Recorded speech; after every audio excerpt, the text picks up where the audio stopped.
EEG 101, a patient's experience.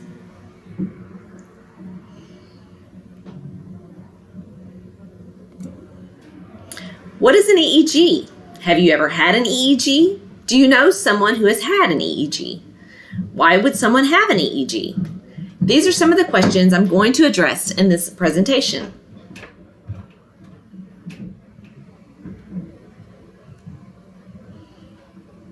EEG is an abbreviation for electroencephalogram. It's understandable why they would want to shorten to EEG.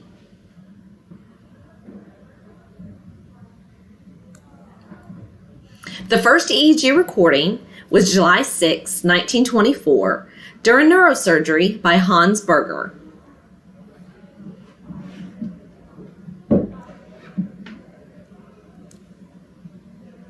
An EEG is a test that allows the doctor to see a snapshot of how your brain is functioning or how your brain is working.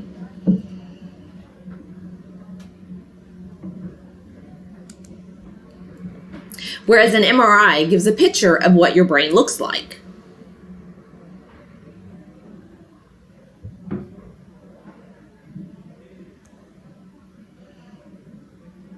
An EEG test allows the doctor to see a visual representation of waveforms in a pattern on a monitor screen of the neurons and the nerves in your brain and how they're talking to each other.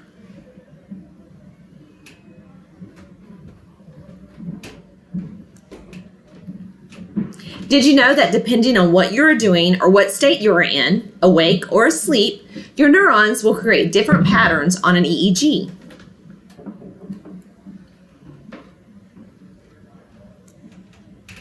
If you are awake, asleep, reading, or having a seizure, these patterns all look different.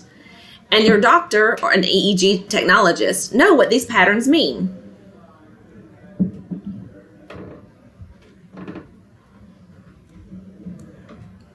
A couple of things to know about an EEG. The EEG technologist cannot read your mind or know what you're thinking.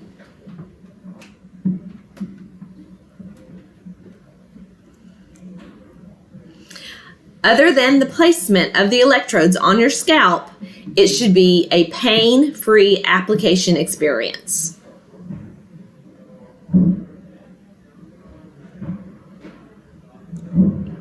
Depending on the length of your test, your doctor has requested, which will be discussed with you before the test. This will determine how long you will wear your EEG.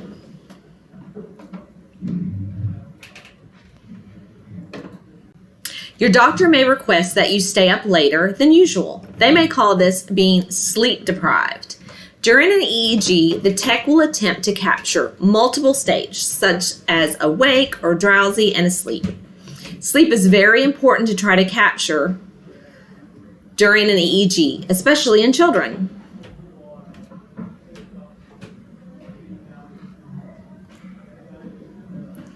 Sometimes there is activity happening in the brain that is easier to see when you're asleep.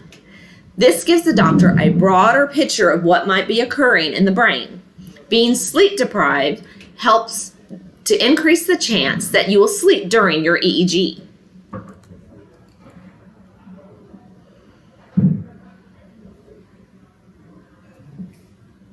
The doctor may ask you to refrain from caffeine and sugar prior to your test. Any directions concerning your medication should be communicated to you, the patient, directly from your doctor.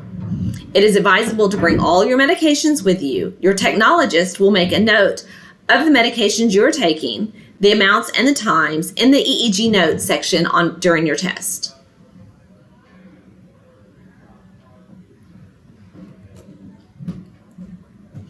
To make the process of hooking up the EEG faster and more pleasant, the patient will be asked to have clean, dry hair that is free of products like hair gel, hairspray, oil, leave-in conditioner, etc.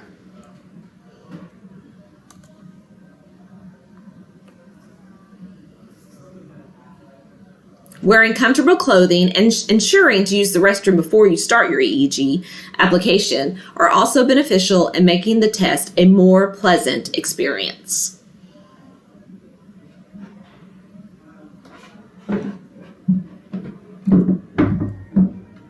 It is also encouraged if the patient is a child that he or she brings their toys or blankets to assist in making the child feel more secure and comfortable during the process.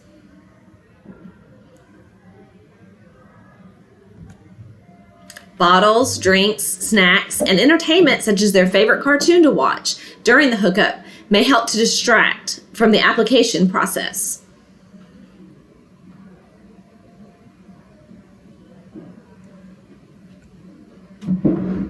When it is time for your appointment, whether in the home, in a clinic, or in the hospital setting, the technologist will ask a range of questions.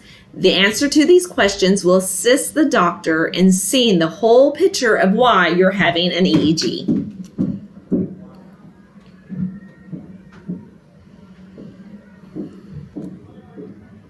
Questions such as, tell me what your events look like. When do these events take place? Is this the first time this event has happened? If not, when did they start?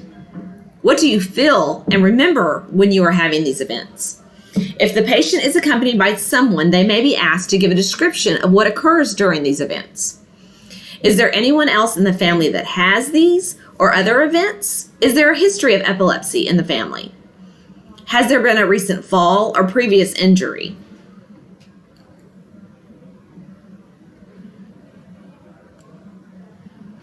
The technologist will conduct a brief history and record the medications that are currently being taken.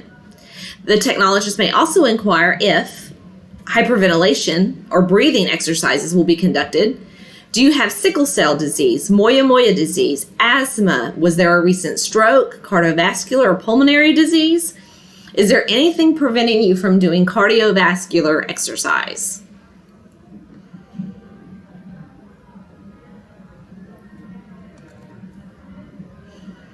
The technologist will explain the procedure of the application of the electrodes, the length of the study, and what to expect during the EEG, and the process for disconnecting the EEG once the test is complete.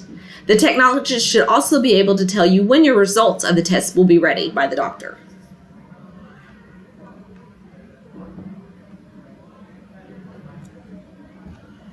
You may have your EEG conducted sitting up or reclining in a reclining position or lying in the bed, depending on where the test is being administered.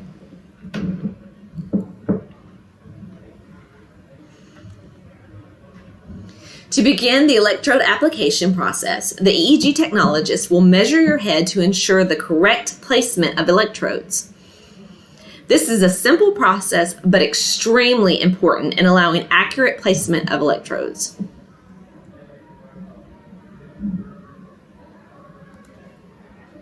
The 10-20 system is the standard electrode placement and is based on the relationship between the location of the electrode and the underlying area of the cerebral cortex.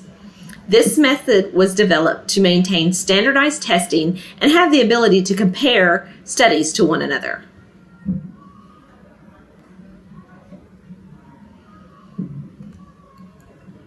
Your brain has many lobes and sections. There's a right and a left side of your brain, and each side is separated into several lobes.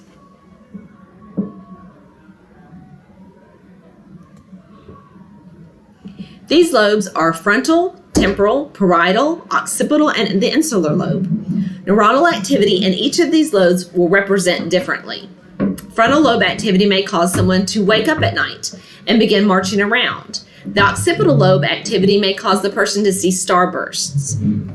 Temporal lobe seizures could cause fear or panic, or they may experience deja vu. Parietal lobe seizures may present as heat or numbness or electrical sensations. Insular lobe may present as suffocation or breathlessness or taste auras. These are only a very few examples of how seizures may present themselves from the different lobes of the brain.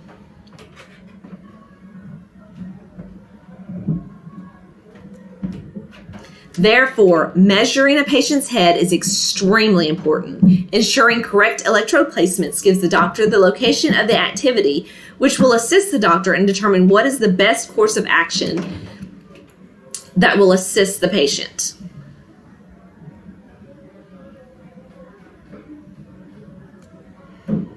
After the technologist has measured your head, they will begin to prep the area to apply the electrodes.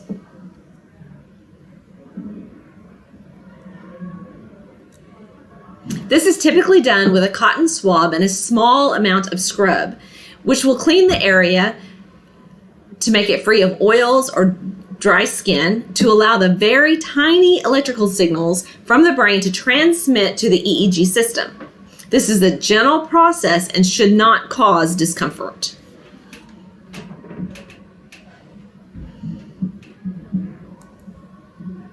The electrode cup is at the end of the electrode wire, which is connected to the EEG system. The electrodes may be left as is, or there may be glue applied called collodion to help attach the electrodes to the scalp. There also may be gauze bandages wrapped around the electrodes to help secure the electrodes. The wires will then be bundled out of the way to prevent the patient from tugging on the wires and disrupting the connection to the scalp.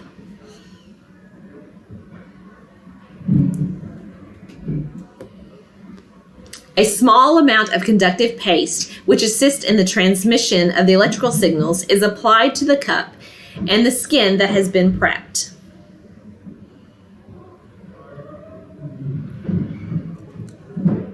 Depending on the type of EEG you're having will depend on the number of electrodes used. The standard EEG hookup is the 1020 system, as we talked about earlier, but additional extra electrodes may be added at the doctor's request.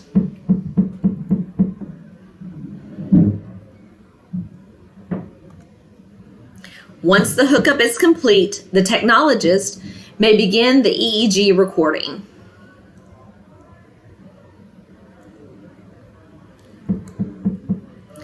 During the beginning of the recording and possibly throughout the recording, the technologist may conduct stimulation protocols or activating procedure to attempt to elicit activity during the EEG.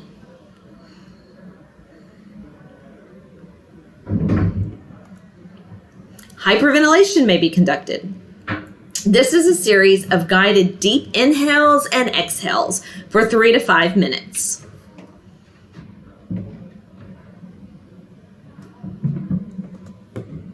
To assist in breathing exercises, the technologist may provide a pinwheel or a piece of tissue to help the patient conduct the exercise. Patients who have absent seizures may experience events during deep breathing exercises.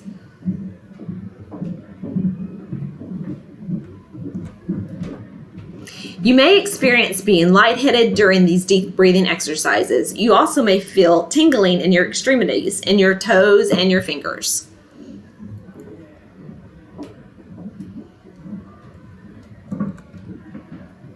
This is a photic stimulator, like the one I use. This allows the technologist to conduct photic stimulation, which allows your doctor to see how your brain reacts to flashes of light.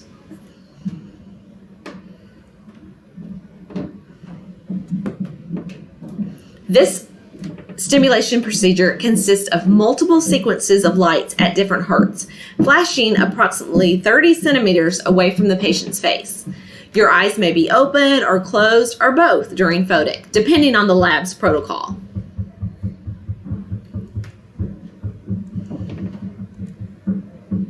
The flashing light may produce events that may be associated with seizure activity. Also, some patients may experience seizure-like activity that may need further investigation.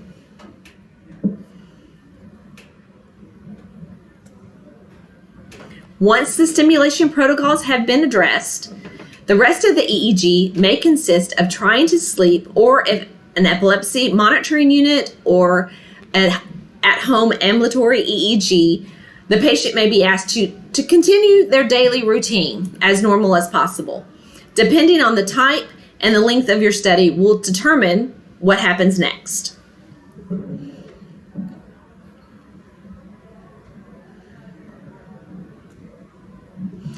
During the study, you may be instructed to push a button to mark patient events. This will help the doctor realize when you're feeling something different or if you're actually having one of your normal events.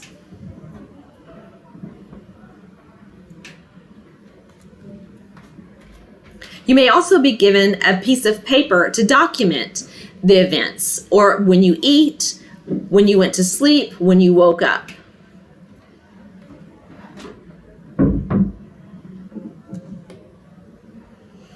Once your study is complete, the electrodes will be disconnected and you will need to wash your hair due to the scrub, the gel, the paste, and even possibly the glue, the collodion, depending on what type of EEG that you've had.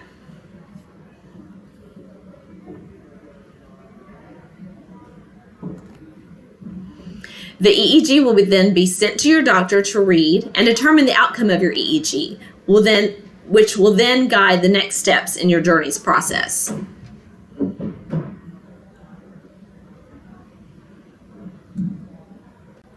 EEG systems have come a long way over the years. Where it once was as large as a desk, now it is so small you can actually wear the amplifier.